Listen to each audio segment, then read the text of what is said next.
إن الحمد لله نحمده ونستعينه ونستغفره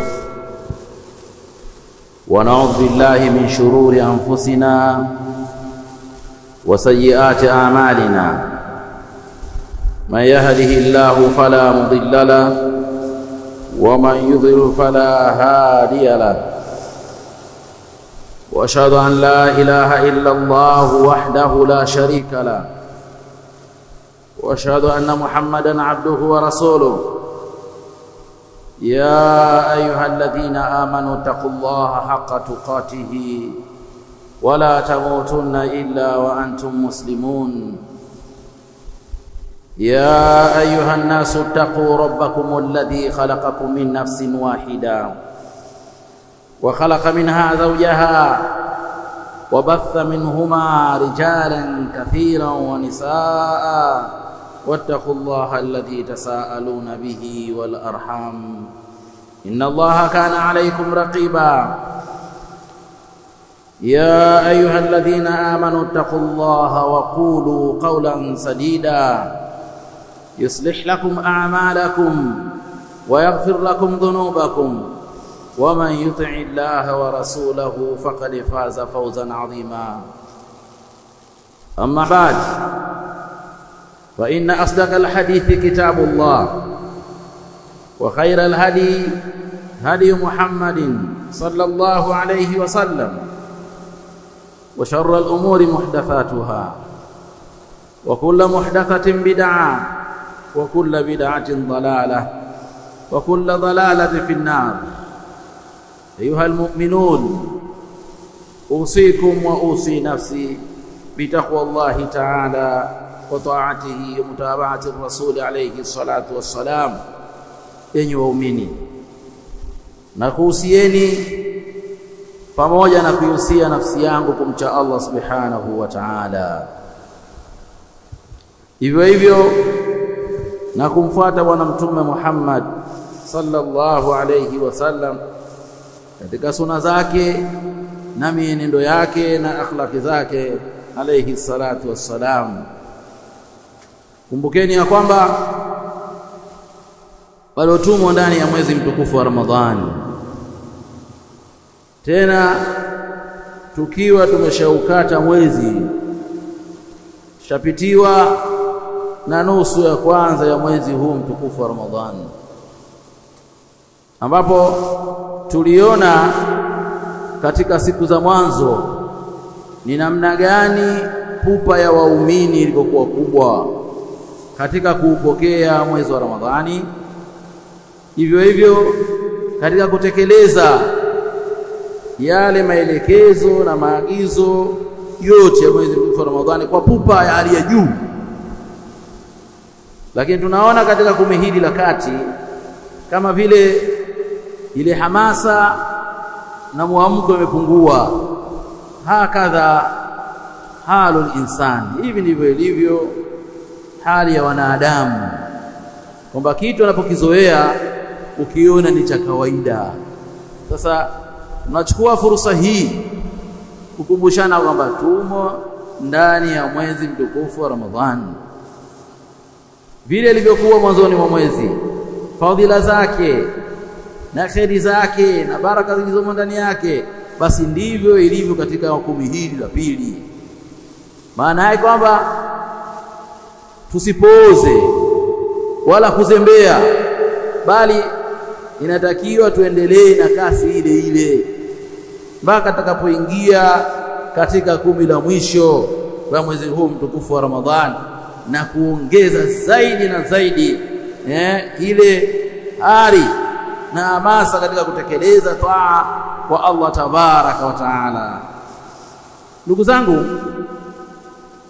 sisi Waswahili mara nyingi husema kwamba huuita mwezi huu maneno majina mengi mno, ukafikia usema kwamba huu ni mwezi wa toba, kwa maana ni mwezi wa watu kurejea kwa Allah tabaraka wa taala. Wale waliokuwa wakifanya makosa kipindi kabla ya mwezi huu kuingia, watu wakawa wameyaacha makosa yao na kujikurubisha kwa Allah tabaraka wa taala katika taa, yale walioyaacha wakayatekeleza, yale maovu walikuwa wakiyafanya wakayaacha. Basi tuangalie ikhtisara at-tauba. Toba kama toba ni ibada. Jambo la toba ni jambo la ibada, kwa sababu ni jambo ambalo linafaa na linalazimika kuelekezewa kwa Allah subhanahu wa ta'ala, wala siku mwingine. Na toba kama toba ina vigezo vyake na masharti yake, kwamba ili isabike kwamba mtu huyu kweli ameshikamana na tauba, amerejea kwa Mola wake Allah tabaraka wa taala. Allah subhanahu wa ta'ala anasema, watubu ila Allahi jami'an ayyuhal mu'minun la'allakum tuflihun, enyi waumini tubuni, rejeeni kwa Allah subhanahu wa ta'ala nyote. Kwa kufanya hivyo nyinyi mtafaulu, kwa maana kwa kuyaacha yale maasi na kurejea kushikamana na taa ya Allah tabaraka wa taala, kama vile ambavyo alipofundisha na kuelekeza bwana mtume sallallahu alayhi wasallam, watubu ila Allahi jami'an ayyuhal mu'minuna la'allakum tuflihun, ili muweze kufaulu ni kutubia kwa Allah. Kwani mkumbuke kwamba waumini kama waumini ni wanadamu. Wayaqulu an-nabiy sallallahu alayhi wasallam, kullu ibn adam khata'u wa khayrul khata'ina tawwabun. Hadithu akhrajahu al-Imam Tirmidhi rahimahullahu ta'ala fi sunani, kwamba kila mwana wa Adam ni mwenye kukosea, afanya atakapofanya, lakini ni mtu huyu, kwa sababu yeye ni mtu, ipo katika mazingira fulani, katika hali fulani, atakuwa ni mwenye kukosea. Sasa yule mbora wao wenye kukosea ni yule au ni wale wenye kutubia kwa Allah tabaraka wa taala, kosea yale makosa yao, wakatubia, wakarejea na wakaachana kabisa na yale waliyofanya au zile sababu zilizopelekea mtu kukosea. Wakala taala, ya ayyuhalladhina amanu tubu ila Allahi taubatan nasuha, enyi mlioamini tubuni kwa Allah subhanahu wa ta'ala toba ya kweli. Asa rabbukum an yukaffira ankum sayyi'atikum wa yudkhilakum jannatin tajri min tahtiha al-anhar. Allah subhanahu wa ta'ala anatuambia katika sura at-Tahrim ya kwamba enyi mlioamini tubu ila Allahi taubatan nasuha, tubuni kwa Allah toba ya kweli. Toba ya kweli ni ile ambayo iliyokuwa imeambatana na masharti ya toba, kama tutakuja kuyaona huko mbele. Kwa kufanya hivyo, asa rabbukum an yukaffira ankum sayyi'atikum, Mola wenu atawasamehe nyinyi dhambi zenu, atawasamehe makosa yenu. Si hivyo tu, wa yudkhilukum jannatin tajri min tahtiha al-anhar, na atawaingiza katika pepo ambayo yenye kutiririka mbele yake mito ya maji. Almuhim kwamba jambo hili ni jambo la ibada la kurejea na kutubia kwa Allah subhanahu wa ta'ala. Sasa tuchukue fursa hii ndani ya mwezi huu, mwezi ambao nafsi zetu zimetulizana, nafsi za waja zimetulizana. Watu wanapopia katika mambo ya kheri, basi kukimbilia haraka sana jambo hili la toba. Yaqulu an-nabiy sallallahu alayhi wa alihi wa sallam, billahi ashaddu farahan bitawbati abdihi hina yatubu ilayhi. Fahamuni ya kwamba Mtume wenu sallallahu alayhi wasallam anasema, hakika Allah ni mwenye furaha kubwa zaidi bitawbati abdihi, kwa toba ya mja wake, hina yatubu ilayhi, pindi mja huyu anapotubia kwa Mola wake Allah tabaraka wa taala. Mtu akafanya makosa, akafanya dhambi, kisha akajiona kwamba yeye ana mapungufu, amemkosea Mola wake, akamrejea Mola wake, akamuomba toba amsamehe, basi Allah subhanahu wa ta'ala kwa jambo hilo anafurahi sana kwa kumuona mja wake kwamba ameona yale mapungufu, na yale mapungufu yake akajua utukufu wa Mola wake Allah tabaraka wa taala, akarejea kwa Mola wake Allah tabaraka wa taala, na akurejea kwa yoyote kwenda kumuomba hiyo toba. ويقول النبي صلى الله عليه وسلم في حديث أبو موسى الأشعري إن الله يبسط يده بالليل ليتوب مسيء النهار. Mtume sallallahu alayhi wasallam anasema hakika ya Allah subhanahu wa ta'ala ananyosha mkono wake usiku ili kumpokelea toba na kumsamehe yule aliyekosea mchana. Wa yabsutu yadahu bin nahari liyatuba musii'ul layl, na vile vile ananyosha mkono wake mchana ili kumpokelea toba na kumsamehe yule aliyekosea usiku. Hatta tatlu'a ash-shamsu min maghribiha, utaratibu huu utakwenda hivyo mpaka siku itakapofika jua kuchomoza kutoka upande wa magharibi. Mwishoni kabisa mwa zama za dunia hii, kabla ya kiyama, itafika siku utaratibu huu wa jua wa kuchomoza kutoka mashariki kwenda magharibi kila siku asubuhi utabadilika. Siku watu wataamka wakiangalia hamadi, jua linachomoza kutoka upande wa magharibi, kule lilikozama ndiko linakochomozea, na linapanda linainuka linakuja. Hapo sasa hali ikifika hali hiyo, basi yule aliyekosea, yule aliyefanya dhambi hatosamehewa tena, hata iketubia mara 70 hatosamehewa. Mlango ya toba inakuwa tayari imefungwa, na mtu huyo anakuwa yeye amechelewa katika toba yake. Kwa hakika Allah subhanahu wa ta'ala innahu kana tawwaba. Fanya haraka kipindi hiki kutubia. Kila mmoja anayajua yale mapungufu yake, anayajua yale makosa aliyofanya kumkosea Allah tabaraka wa taala. Kwa maana hiyo basi rejea, muombe Allah subhanahu wa ta'ala akusamehe juu ya yale aliyomkosea Allah subhanahu wa ta'ala. Maana hii tubia kwake, na tukimaliza mwezi huu iwe kwamba usirejee tena kule, usirudie kuingia katika kuyachuma yale maovu na mabaya ambayo Allah subhanahu wa ta'ala ameyaharamisha. ويقول عبد الله بن عمر عن النبي صلى الله عليه وسلم أنه قال إن الله عز وجل يقبل توبة العبد ما لم يغرغر. anasema bwana mtume sallallahu alayhi wasallam, hakika ya Allah mtukufu na aliyetukuka, yakubali taubata al-abdi, anakubali toba ya mja anapomuomba msamaha, anakubali, anapokea na kumsamehe mja huyo, ma lam yugharghi, kipindi ambacho mja huyu hajafikia hatua za mwisho katika uhai wake. Ama mtu atakapotubia katika hatua za mwisho kabisa za uhai wake, hatua za mwisho za kuwepo hapa duniani, mtu huyo hatosamehewa.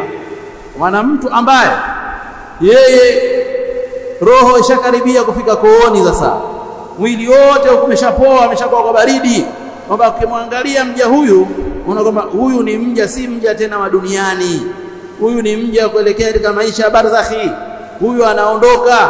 Lakini bado sehemu ya akili yake ipo, akaona tayari sasa, akaamua atubie kwa Allah katika kipindi kile aliyakuwa roho ndio ishakaribia kutoka.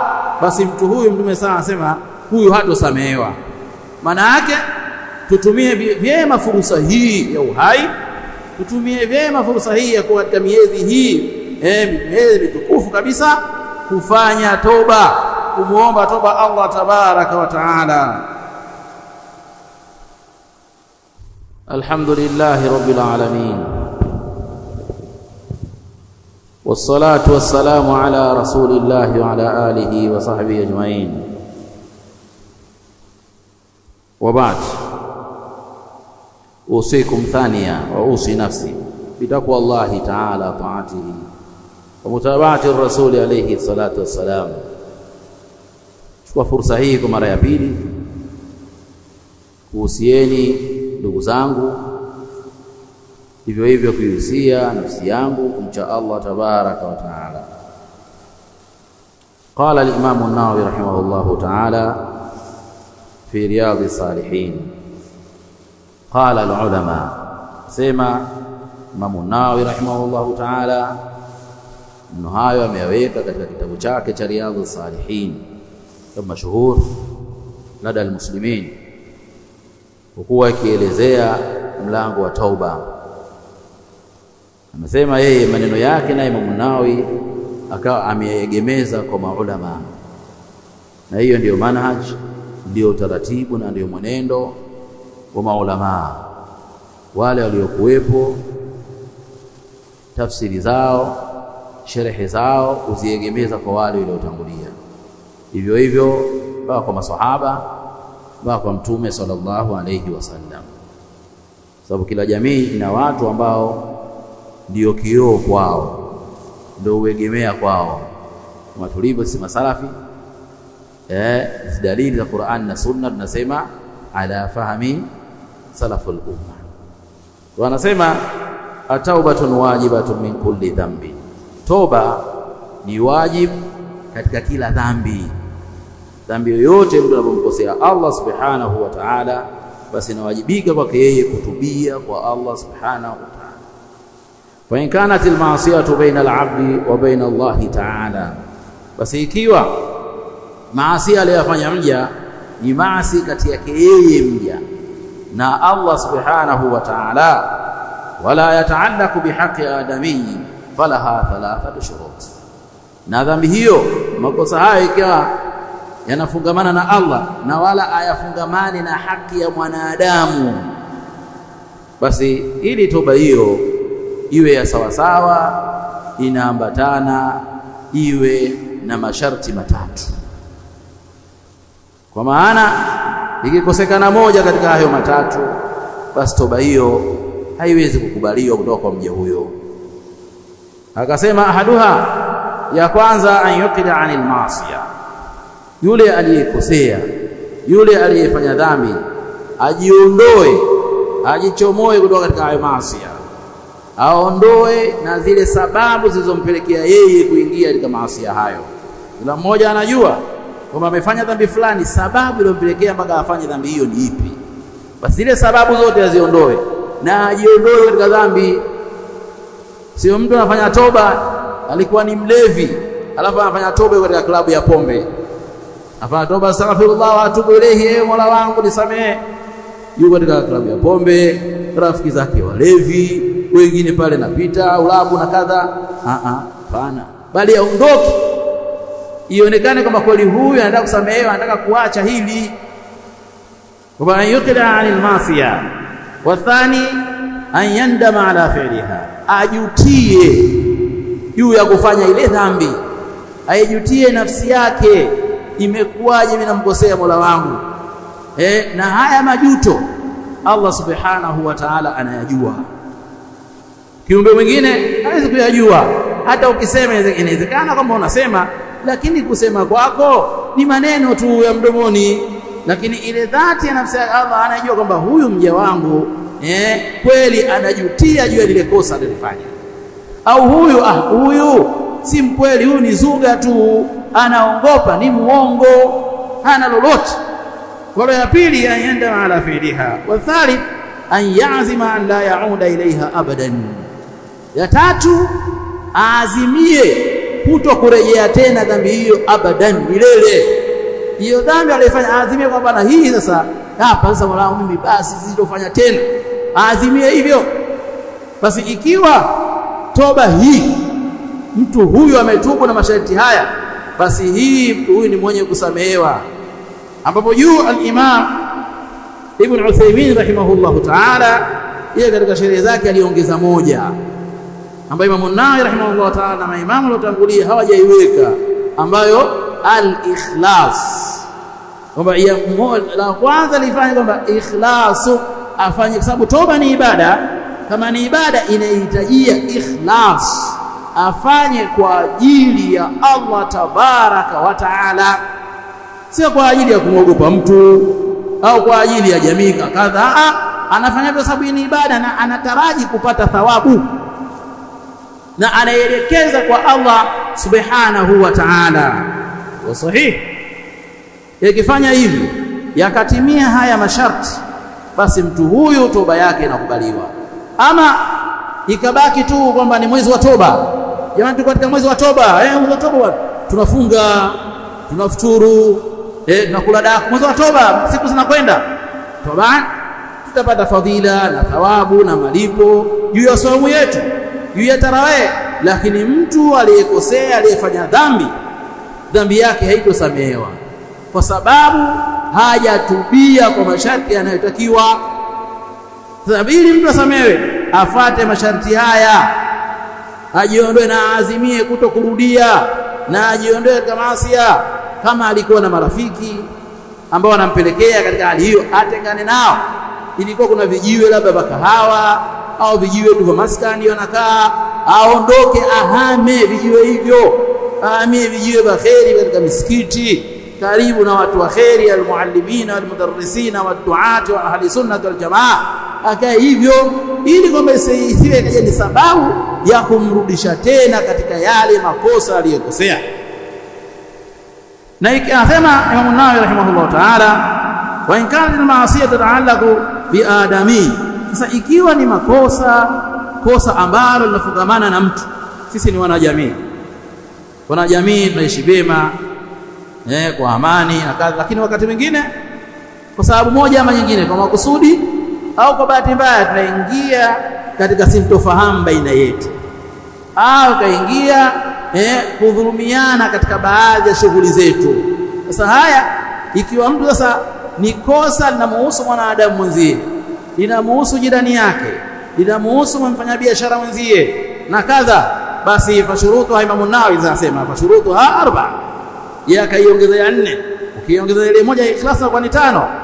Akaziangalia hizi hadhihi 3, hizi 3 na ingine ya 5, ayatabarra min haqqi sahibiha, ajitakase kutokana na ile haki ya yule mwenzie, mwanajamii mwenzie.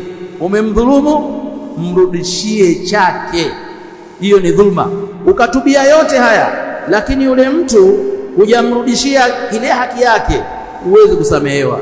Ulimpora, ulimuibia, ulimdhulumu na kadha, mlikubaliana kwenye kazi na biashara, wewe ukakibia na zile pesa, au mlikubaliana akakuweka dukani, ukaeka katika biashara, wewe ikawa kila siku umeshapangiwa mshahara wako labda kwa mwezi 200,000, 300,000 au akthar min dhalika, lakini wewe nayo ukajiwekea taratibu, kila mwezi unaondoka, kila siku unaondoka na shilingi 1000 unaenda kuweka kwenye kibubu, kila siku unaondoka na shilingi 5,000 au 10,000 unaenda unazitia kwenye kibubu, unazijaza, ukija mshahara wako nao kwenye kibubu. Umefahamiana? Ni wizi wa rejareja, unaiba. Ikaenda ukafanikiwa, ukafungua na wewe sehemu yako, ukaondoka. Ina maana huu msingi wako huu wa hii biashara yako hii, sehemu katika hii ni dhulma. Umemdhulumu yule bwana, ima ni mjomba wako, ima ni jamaa yako, au ni mtu tu ndugu yako. Waliotakiwa sasa umrudishie, ili sasa ile dhambi yako ya ule wizi, ile dhulma na ule ulaghai uliofanya upate kusamehewa. Wa illa ukaendelea sasa nitarudisha, alikwambia ufanye hivyo nani? Rudisha. Maana yake unakuja kwa mashehe wanakupigia mahesabu, utaelezea ile kadhia yako, upigiwe mahesabu, yaangaliwe wewe ule msingi wako ulioanzia biashara ni kiasi gani, ili kujua haki ya ndugu yako ni ipi na uirudishe. Basi hapo ikiwa utafanya hivyo, utakuwa umetubia ile taubatan nasuha aliyesema Allah subhanahu wa ta'ala, ya ayyuhalladhina amanu tubu ila Allahi taubatan nasuha. Ndugu zangu, jambo la toba ni jambo la ibada. Kabla ya kuangaliwa wewe kusamehewa, lakini kama umeifanya toba katika misingi yake na masharti yake, basi umefanya ibada. Kwa kufanya kwako ibada, maana yake unapata thawabu. Ukija kujumlisha na kule kusamehewa, inakuwa ni kheri fauka alkhair, kheri juu ya kheri, kwa sababu jambo hili ni jambo la ibada na jambo limeamrishwa na limeelekezwa Bwana Mtume sallallahu alayhi wa alihi wasallam. Yaqulu Allahu tabaraka wa taala, inna Allaha wa malaikatahu yusalluna ala nabi يا أيها الذين آمنوا صلوا عليه وسلموا تسليما. اللهم صل على محمد وعلى آل محمد كما صليت على إبراهيم وعلى آل إبراهيم إنك حميد مجيد. وبارك على محمد وعلى آل محمد كما باركت على إبراهيم وعلى آل إبراهيم إنك حميد مجيد. ربنا آتنا في الدنيا حسنة وفي الآخرة حسنة وقنا عذاب النار. اللهم اغفر لنا ولإخواننا الذين سبقونا بالإيمان ولا تجعل في قلوبنا غلا للذين آمنوا ربنا إنك رؤوف رحيم برحمتك يا أرحم الراحمين. الله سبحانه وتعالى Allah mtukufu uliyetukuka, tunakuomba tupokelee toba zetu na utusamee dhambi zetu.